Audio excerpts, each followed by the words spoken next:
And hello, everyone. My name is Lucas. Welcome. Tuesday, me and Stephanie are back. Say hi, Steph. Hi, guys. How's everyone doing on this Tuesday, exam week area? This is going to be our first podcast, so this is exciting. Very exciting. Very new for us. Yeah, we're figuring it out, so bear with us for sure. But yeah, just a little bit about us. My name, as I said before, is Lucas House.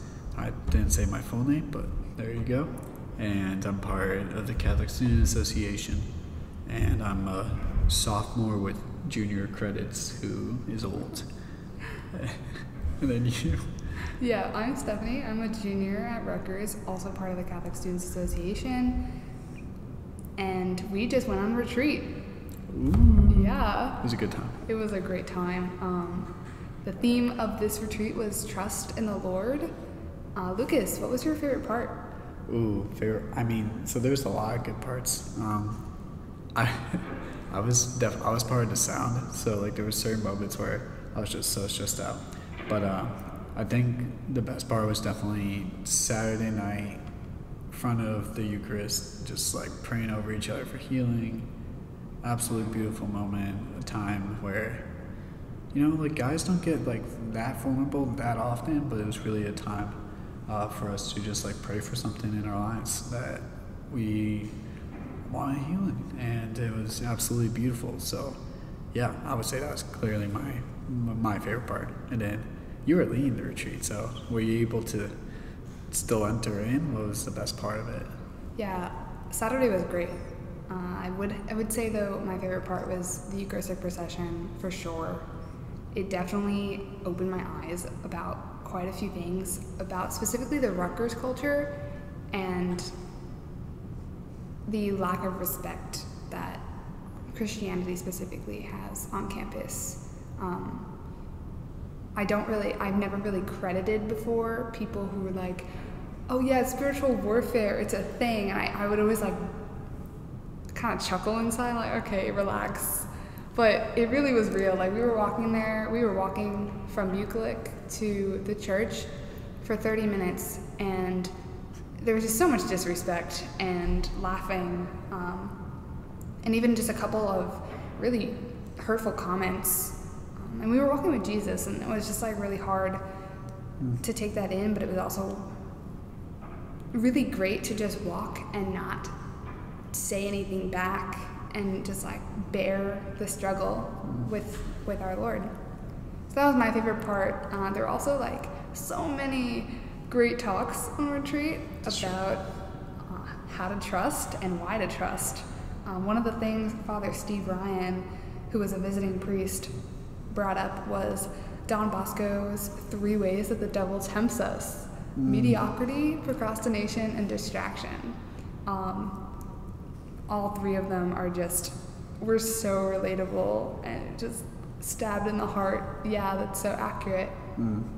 Yeah, sadly I wasn't walking with everybody on Saturday, so I missed that. But yeah, just I guess saw like there's a fire like within your heart when like that happened. You're like, guys, it's like we're bearing our own cross, and it's actually really beautiful. But oh man, yeah, I think at least like procrastination is just like such a common thing, especially with like students. Like you think procrastination, not just like with our schoolwork, but just general things. Oh, I'll do that work later. I'll clean my room later. Like it's okay. Like I'm sleeping here anyway, so it doesn't really make it any difference if I clean it now or if I clean it later. So I'm just gonna dirty it up again.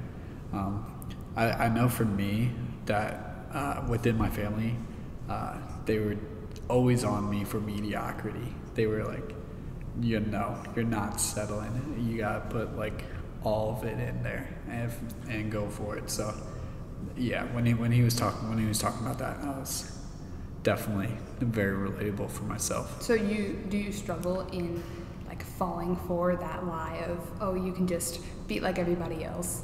No, I would say I'm my own biggest critic. So I'm extra hard on myself just because, that was just like what was installed into me. So that's good. Yeah, it is a good thing.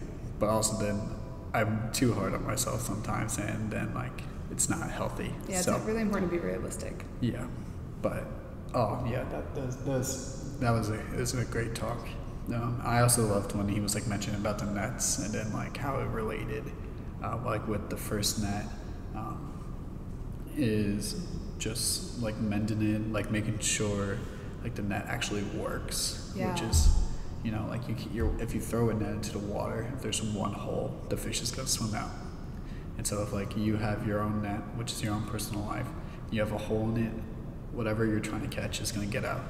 And then with the just casting out the net, a lot of times we just hold on to things that we have, but sometimes, you know, just got like there's such a freedom and a beauty when like you're just letting go of something. It's almost like a weight releasing, which, you know, great feeling. And then once you let it go, leaving it on the shore, and that one really rang true with me. I'm definitely someone who like banks on the past too much, and so that was also something that really rang true. Yeah, it was great. Yeah, that last one is a kicker, like leaving things behind, because we get attached and we get these habits and we become comfortable in them, and it kind of ties back to the distraction part of the way the devil tempts us. Yeah. I'm always distracted by the past and the future. I will sit there and like 40 minutes will go by and I haven't even once acknowledged the present moment that I'm in. And it's scary, because if you don't like build your present, you have nothing to look back on and you have nowhere to grow, because you can't grow in the past or future. And same, yeah. And then mediocrity, like I have literally the exact opposite problem, Lucas. I am always just like, oh yeah, I don't have to like be the best in this or the best in that. It's okay, like I can just pass this class. That's all I gotta do. And then often some teacher in high school once told me, like, if you aim for the 100, you'll get the 90, and if you aim for the 90, you'll get an 80. It's so true in life. It's like where you aim, you're gonna get closer to it. Even if you don't reach it, you're gonna get really, really close. Yeah. And the nets, oh my gosh, what a beautiful image. And then he hung them on the microphone stand. He brought like these 3 fishing nets. He had a million props up there. It's true. I was wondering what was happening. I'm just like, yeah, gonna have like a whole like theater scene and everything. I was ready for it for sure. He really, really went into character for everything. Yeah. But yeah, just mending your nets, and I think acknowledging where you need to mend your nets is huge. Figuring that out is huge. Not even just acknowledging it. Sometimes we just don't know. It's true. And I think this retreat brought a lot of people a little bit of clarity on that, like where they need to mend, because it is the first step. And then how are we as a people supposed to cast our nets if we don't know where we go wrong?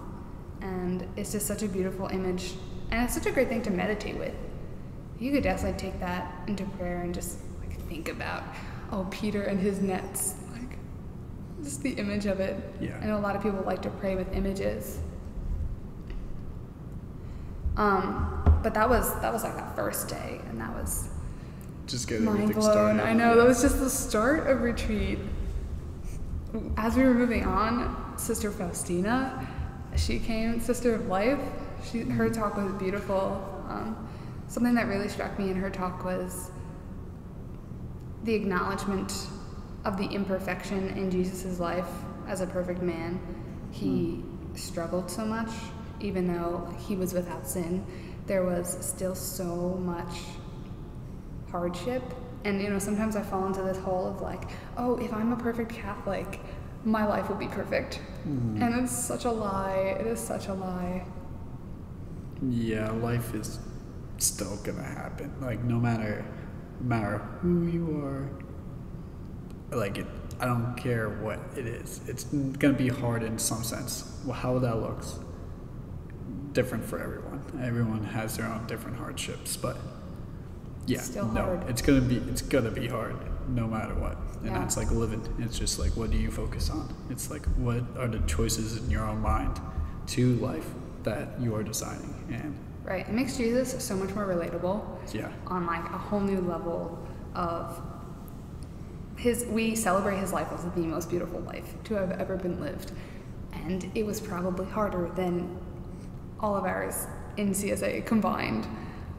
yeah, without a doubt. Mm-hmm.